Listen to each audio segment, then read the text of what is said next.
Most people don't know what's holding them back, but you do because you listen to me, Sam, your self-care guru and journal junkie. Welcome to Journal Entries, your safe place where you can tune in weekly to get tips, tricks, and journal prompts to uncover your feelings, gain clarity, and make your move. On today's call, we have Marissa Green. She is a mom, entrepreneur, and a recovering workaholic who is on a mission to help ambitious parents calm the chaos through personalized work-life design. She's cultivating a community through the Reimagine Ambition podcast that's dedicated to creating authentic dialogue around how we can create more space for ourselves in the wild adventure of work life as parents. Marissa also uses her background in employee experience strategy to help companies advance a workplace culture that supports balance and self-care through the Work-Life Reimagined program. Today, we get into a little bit of all of that: work-life balance, her perspective on that, having a village and support and how to get that, and so many juicy things. So let's dig in. Welcome to our show today, Marissa. Thank you so much for being here. Absolutely. I'm so excited to be here. Thanks for having me. Yes, this has been probably 6 weeks in the making, actually. It has, in true working parent fashion, Yes. Oh my gosh. Trying to fit it in. Our first time we were supposed to record, I was sick. And then the second time, what happened? Was my son sick and then your kid was sick? And then mine was, right. Yeah. There's one day, like I got the call, the dreaded call of like, dun, dun, dun, when you see the school's number come up on your phone and you're like, well, here we go. Yeah. Yeah, that's what happened. I think it happened to both of us. So yes. But now we're here. We're good. We have healthy children and we're healthy too. So yes, knock on wood, but we made it. So why don't we just start off with a little intro, if you want to share a little bit more about who you are and your kiddos and just what you do. Yeah, absolutely. So I am Marissa Green and I have two kiddos, the most important things, 5 and 8, 2 girls, and they're a complete joy. I love being a mom. I also, though, love working and making an impact on the world. And so in my time that I'm not being a mom, I have 2 jobs. One job is, and I'm a consultant for employee experience. And what that means is I help companies basically make sure that the culture inside their organizations and the experience for their employees is amazing. And my focus is on helping to connect employees to purpose and also helping to connect employees to more work-life balance, which we'll talk a little bit more about later. And then the second thing that I love to do is I help ambitious working parents figure out how to calm the chaos through work-life balance and work-life design. And I'm really drawn to that because I was a completely burnt out working parent a couple of years ago, living the corporate dream and like trying to thrive, but really just surviving. And so now I really try to ensure that anything I'm doing that is outside of being with my kids and being the best mom I can be is highly focused on helping other people get to a place of, more calm and less burnout, especially in today's way of working. I can relate to that. And I know that a lot, if not all of my listeners who are moms can so relate to that, to the burnout and to the calm. And if I had to pick one word that my private clients, at least what they struggle with and what they desire is that calm. That's what they desire, is that sense of calm, because they feel burnt out and they feel like they're so reactive because they have so much on their plate and they want to show up in those ways, So how did that shift happen for you after you became a mom and then had that realization of like, I can't keep going on like this? Yeah. Well, I mean, for me, the shift kind of happened out of necessity at first. So I had a traumatic birth experience with my first daughter. And I think that it kind of sent me, I was already a bit of a workaholic and like high achievement driven. And I think that experience and not really processing it and working through it just sent me into overdrive after I went back to work after my first kiddo. And that continued all the way until my second daughter was about 2.5, and we were in the middle of the pandemic. I just basically, for those 5 years, 5.5 years, I was just on all the time, go, go, go, and trying to do my best as a working parent. I'm the first of my family on both my husband's side and my side to be a working mom. Everyone Oh, else wow. stayed home. And so I had built up a lot of pressure. None of them put that pressure on me, but I had built up this pressure of like, I'm going to keep my achievement and, have my career and be this like most amazing present mother. And 5.5 years later, in the middle of a pandemic, my body was like, no, you aren't. You were not doing that. And I started getting these terrible headaches. I was just having anxiety, all the things that happen inside our bodies and in our minds when we push ourselves to the brink. And so it was that experience that really drove me to start questioning and start saying, gosh, why am I doing this? That was the main shift for me, was stepping back, and instead of always focusing on the what I was doing, how I was doing it, like what I was getting out of it, I shifted to a why perspective of, well, why do I do all of this? Like, why am I? And I started realizing I wasn't really doing it for me or for the kids. I was doing it because I had built up this expectation inside myself that I thought I should be. Like, there wasn't a real rationale to the achievement or a real rationale to the way I was trying to parent. And so asking that why was like the shift for me, after my body told me, get real, lady, because this is not working. That's really powerful. Just one simple question, but it's a completely different perspective. And that shift, Mhm. what are we doing this for? Right. Why? And, it's interesting because I work on this question with my clients as well. And so many times when people come to work with me, they come because they think that what we're going to sit down and do is build a plan for how work is going to get easier. Like so many times that's the question they're asking. Like, I know I need more balance, so there must be this tactical thing I can do with my calendar. I'm going to play Tetris like differently, And they're consistently surprised when I spend like 3 weeks asking them why. And they're like by the third week, they're like, I get it. Now I understand why the why is so important, because Mhm. we're so we're trained as women, I think, to really live in the space of plans and productivity and pragmatism. And I think sometimes once we get into parenthood, we lose the idea of the deeper meaning behind it all, because our brains are so full of all the other stuff. Mhm. And it can be really powerful to just take a pause and be like, why? Like, Mhm. why?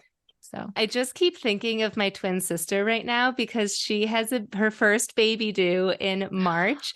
yay! And yeah, super exciting. Congratulations. Hmm. She is a workaholic for sure, and she would admit that.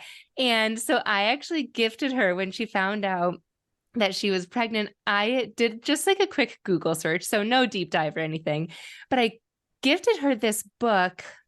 And it was I can't remember the exact name of it, but it's for expecting moms Mm. for business owners. And it's like Ooh, how to cool.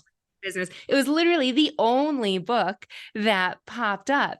And so just hearing you talk, I'm like, this is needed at all phases, like once moms hit Mm-hmm. that burnout, but also like women and business owners prepping for that, Right? because she so badly is like, doesn't want to burn out and wants to sustain Mm-hmm. her success that she's seen, but also be a present mom. Mm-hmm. Mm-hmm. It's so interesting because I look back at this. So before I hit the body burnout that kind of forced me to question things, I had already been doing my own little version of discovery inside my company. And every time I sat down with another mom, I would ask questions about, how are you doing it? And I would explain, because I already knew at that time that what I was doing wasn't really working and I wanted it to be different. I just didn't know what that could be. There was no real example for me of how to do it. And so I went on this like discovery of like, I'm going to find the answer. I'm going to figure out, what's the magic bullet here. And I was so surprised to kind of uncover no one had the magic answer. Like there was no one size fits all magic answer. A lot of people suggested that I hire another nanny, which I was like, that's not really what I'm talking about, but okay, thank you.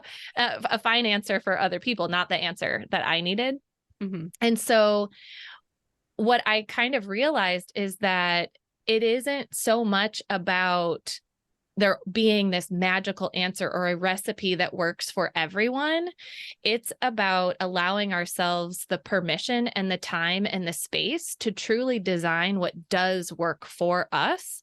And holy cow, do I wish that someone had given me that advice 4 months before my kids were born or at the first moment of burnout. But in all that searching and all that talking, that was not something that people shared. That was not a prompt that people gave, right? They were happy to give, well, this is what works for me. This is what you should do. Right. And really, like for your sister and for anybody else kind of entering into this, about to have children, is like, just allow yourself some space and time to discover what it can be for you. You don't have to figure it out right now. You don't yet know what it will look like, but build in the space and time for what it can be for you. And I'll share one more like quick thing. This is a great example of like my brain then. I was so obsessive about plans. When I went out on maternity leave, I had like a PowerPoint presentation about what my maternity leave was going to look like. And then the second baby, I like built almost an entire business while I was on maternity leave. And so I would also encourage anybody who might be a new parent or, your sister stepping into it, like also think about how do you just let go a little bit while you go through this journey and allow yourself to truly just embrace the idea of things are going to be different. And that's okay. You can still have all the things that you want in life. They just might happen a little differently. It's so funny. My sister has that plan and she has announced it to her community. I love it. Gosh. Bless her heart. Well, it's good. Yes. It's good to have a plan. Yes. This will be her favorite episode. I already know. Oh, good. So is this when Reimagine Ambition was born, or is this a new like concept that you then started giving your clients within your company? Yeah. Oh, it's so interesting. So Reimagine Ambition started out as an idea for a podcast. That was it. It was, I just went through this journey. I'm still going through it and I am lonely. Like I was feeling very isolated as an ambitious working parent who wanted to fit more joy and calm in. That was not a conversation that was happening at my company when I was there. It was not a conversation that was common with my other like high achieving friends. And I was like, I need my people. I need to and I need to create conversations with people like you to help me on my journey. So the podcast started in that way. And then I started to realize as more and more people were talking to me or saying like, gosh, I feel seen. Thank you for the podcast. I'm like, wait, maybe there's something in this, in the journey that I went on and what I've learned so far that could help other people. And so the coaching part of the work has just started like in July of this year. So that is actually new. I'm kind of building around it and trying to shape it in a way that really works for the community.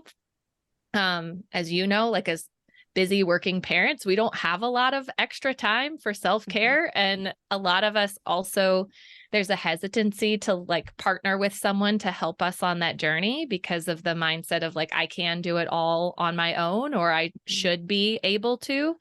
And so I'm really getting curious about how to do it in a way that really works for the working parent. And a lot of my clients right now have been great at sharing that feedback and like helping me to understand, like, how do we model this so that people can actually access it? That's awesome. Yeah. I feel like I have sought out different coaching. A lot of times it's like a membership, of different like sleep coaching, for example. Sleep is something definitely that I'm going through right now. But I get to that point of like, I just can't do it anymore, So it would be so great though to,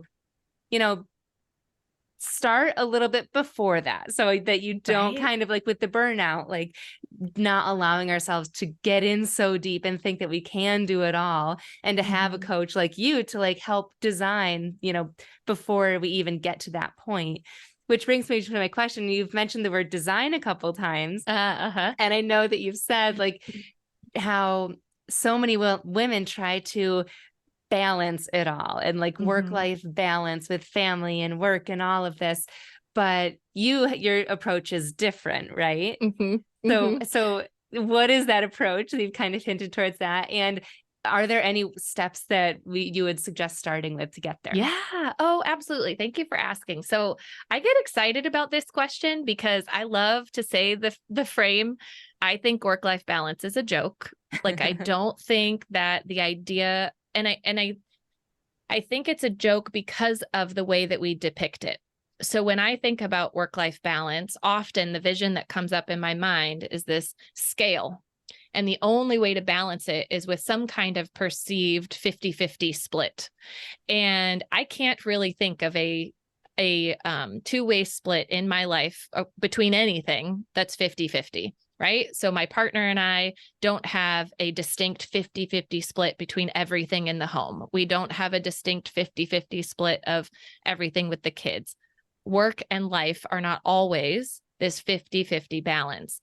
And so the concept behind the work that I do is all centered on you've got to design the split that works for you. It is not about holding on to an expectation that might be built up in your mind based on what you think you're supposed to do or society has told you you should.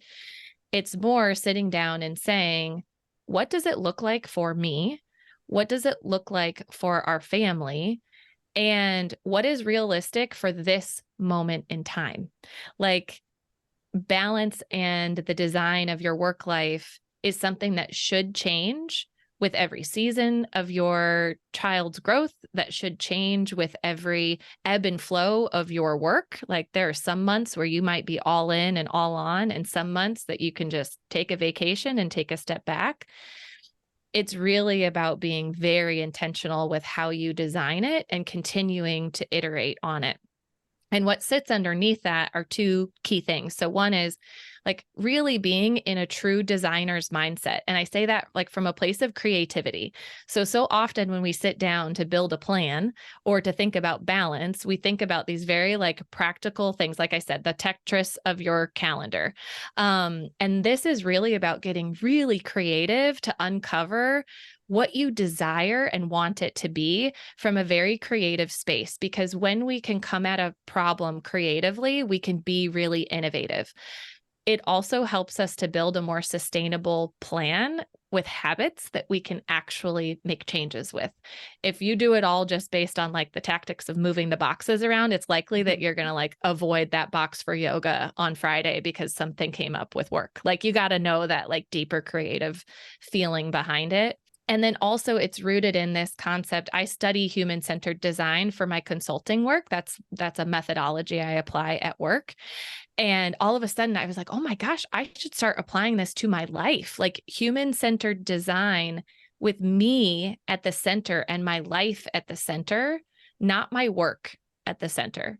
Mm-hmm. So again, so many times when I'm working with clients or even having guests on the podcast, it ends up being this like very work-centered conversation and trying to create balance. Like work is sitting at the middle and we're trying to balance everything else around work. Mm-hmm. And this, what I'm trying to teach and what my partner and I have, my husband and I have instituted in our lives is that we sit at the center, our family sits at the center. Everything else needs to fit with what works for us. And that kind of follows that human-centered design approach. You mentioned to reassess Mm-hmm. and like look at this design and redesign almost Mm-hmm. during different seasons. Do you do that like at a specific time, like every 3 months? Or is it truly like, I have this feeling that work is easing up a little bit, let me redesign type of thing? Mm-hmm. So it's so interesting. What I have found is that so we do it on an annual basis for sure. Like Okay. it's at the and we do happen to do it at the beginning of the year. Like that's what works for us. I don't everybody's got to kind of find your groove and see what works for you, but I think at least once a year it's worthwhile to do the design and to build on it or evolve it. What we've also found though is there's two other like critical triggers that have started to happen. One is the kids' growth. Like our kids are now 5 and 8. It is a completely different work life way of balancing now that they are 5 and 8 than it was when they were 2 and 3. A sick day is different today than it was 3 years ago. The things that they're interested in at night and on the weekends are also different.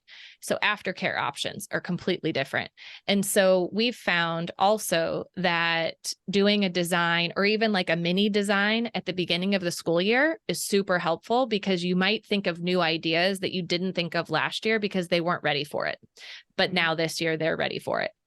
And then the other piece that I think is really important is just the ebb and flow of our jobs. So, you could do it every year in January, but if you know that you have a heavy work period or a new project gets placed on, like, because I do freelance work, my work goes ebb and a flow like a roller coaster. I take, 4 or 5 weeks off over the summer, but I pack my work in around that time off. Mm-hmm. And if I get a big project that's like a good, a fun one that I really want to do, we'll do a quick redesign to make sure that we've got everything balanced in the right way. And it looks different than it does on those weeks that I'm taking a couple of weeks off. So we do it a few different times in between as well. Mm-hmm. So something else that I wanted to talk to you about was your village, or just support during all of this, because especially with a 5 and an 8-year-old, there must be people to fill the gaps when you are working, right? And your husband is doing whatever he does too. So do you have a community and village for support, and how did you create it, if you do? Yes, absolutely. So this is a critical part of building your work-life design.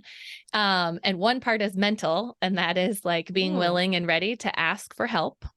And then also being willing and ready to receive it. So it's 2 different steps. And I did a lot of work on that. You can call my coach and ask her. Like, there's probably like weeks spent with just me getting attuned to the idea that I didn't have to do it all. I could ask for help. I could receive support and receive it with grace and humility and not shame and guilt.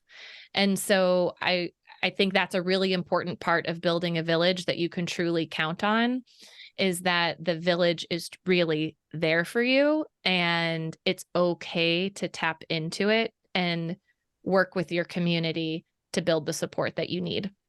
And it doesn't always have to be like a tit for tat, like because you watched your friend's kids on a Friday night, like, doesn't mean that all of a sudden they have to watch yours the following week. Like, there's got to be some just like generosity and grace in it, knowing that everybody's there to support each other. So that's number one, like, get in the mindset of being willing and ready to ask for and receive help. And then as you start to think about what your community needs to include, take that same creative mindset, because I think sometimes we only think about things like daycare that could be very, very expensive for not all families can afford daycare, especially if you're a mom doing like a side hustle. So what do you have around you, and what could be done in exchanges? Is it a high schooler that lives down the street who can come and like hang out with your kid while you're working? We did that for a while. We have neighbors who have kids who are in middle school and high school. So they babysit, but we're home while they're babysitting because they're not quite ready to like step out and babysit on their own. The other piece is really thinking about like kind of the unexpected people that maybe you wouldn't always think of. So let me give you an example. I used to have a tendency to think I could only ask for help from my family or my closest friends. Like, I'm talking people I'd been friends with for 10, 15 years. And what we've uncovered in building our village and our community here next to us is we have a great neighbor who lives next door, and we're not all hanging out all the time. It's not like that, but oh my goodness, did we work it out?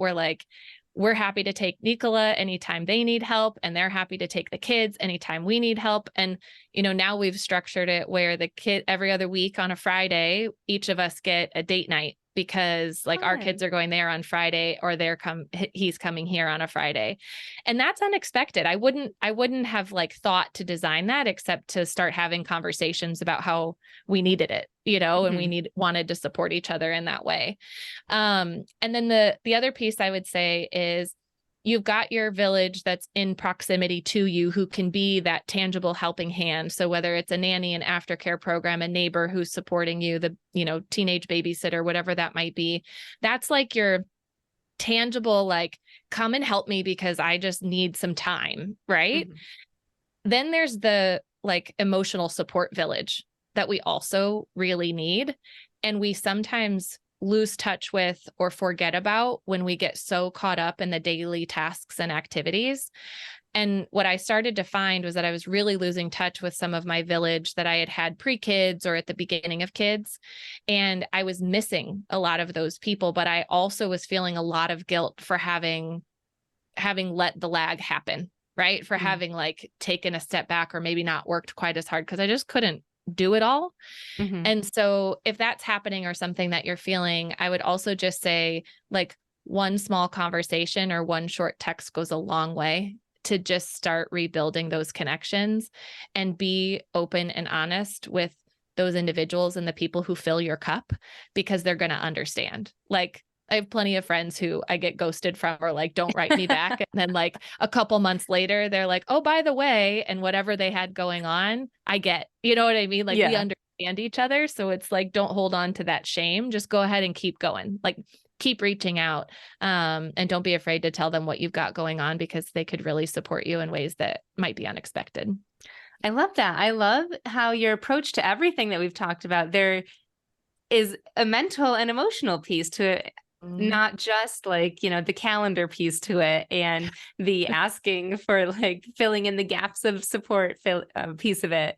Because Mhm. that is such the emotional piece is what I work on a lot with journaling. Mhm. Mhm. And if you Yes. don't like fill those pieces in, like about the asking and receiving help is so big. When you said that, I was like, yeah, because if you're not in the headspace where you can ask, you're just not going to ask. But if Mhm. somebody offers, you're going to say no, Uh-huh. or just not like know how they can support you. And then you're not going to receive it. And it's just like this downward spiral. And the simple solution for that is just like mental and emotional and like Yes. fixing it yourself. Yes, totally. Yeah. Do the Mhm. journaling. Do the journaling and Yeah. unpack why. Like it's so true. And like it's so interesting now too, because I can recognize my old self in so many people that I interact with, right? Because now I have cultivated a space where I have time to give. I have an ability to help my village with my time because I'm not filling it as full as I used to fill it. So I offer a lot. I'm like, oh, you've got to work tomorrow. Like, let me take the kids for you if you can't find a sitter. Or oh, hey, like I'll pick up the pizza for the kids, whatever activity at school. Like I can just, zip over and do it. And it's been so interesting to see how different people respond to it. And like Mhm. for, and like so many times the hurdle isn't actually the time or the hurdle isn't that you don't have the village. It's that you're still thinking that you've got to take it all on. Mhm. That one's a big one. I'll also say the mind and the practicality, that is like so critical and core. And I'm running a group program right now and we're about 3 weeks in. And one of the women yesterday, we just had our meeting and she was like, this is way more mind work than I thought it was going to be. And I was like, oh, I was like, oh, well, yes, that's, there's a method to the madness, but how does it feel? And she was like, it feels so good. She's Mhm. like, I didn't know that that was what I needed, but it's exactly what I needed. And she could see how it was going to mean that when we get pen to paper and start getting tactical, it was going to be that much more meaningful. So that makes me feel really excited because I think that is what we need, whether we know it or not. Yes, yes. I mean, I couldn't agree more. I think the emotional and mental piece is once you work on that, it almost Mhm. makes it the rest easier. Like filling the calendar. It's like, Yes. oh, I could fit yoga in here, or I don't need to be doing that anymore. But you couldn't see that clearly when you have those old beliefs that you've had, your whole life. Right, So, right. yeah. Well, and also, and I don't know if you've gotten into this much yet, but I've started to get more into the somatic work too, and just like the Oh. nervous system regulation and some of the like tools to support that. And that's kind of blown my mind as well. I'm like, this is a whole other level of the mind work that I didn't realize I needed, but is so important, especially for those deregulating moments of parenthood where you're just like, "Ah," like I literally would say to my husband, like, it's fried. My brain is fried. It's done. Like I can't do it anymore. And now I'm realizing there are ways to make my brain less fried, Yeah. which I love. Oh my gosh, Marissa, you're doing such important work and such Oh, helpful work. I feel like your clients must feel like this weight lifted off their shoulders and so much relief working with you. I hope so. They say they Yeah. do, which I love. And Yeah. I really enjoy it. Like this lights me up and I get super excited about helping people. And even to your like the conversation earlier about like I'm just all about how do we get more of this information out into the world, whether people decide to work with me or not. There are lots of different people that you can work with. And like you said, each one of us have worked with coaches at different places in our lives. It's more about I just want people to understand that there's a different way and that it's okay that you don't know what that way is yet. It's Mhm. just about creating the space to give yourself an opportunity to find what that is. I have a feeling that after my listeners hear this episode and hear you speak, they're going to love your energy and love just your perspective. If they do want to get in touch with you or just see what you have to offer, where can they do that or Yes, how? thank you.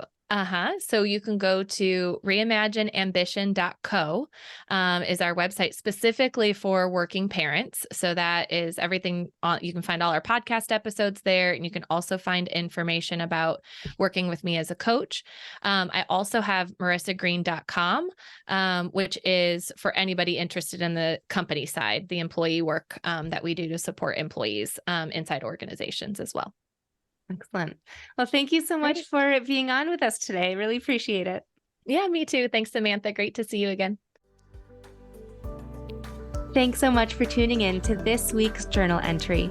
I love connecting with my listeners, so make sure you screenshot this episode and tag me on Instagram at samantha.s.says so I know you're listening. And don't forget to grab your free training and journal prompts at www.samanthapenkoff.com/podcast.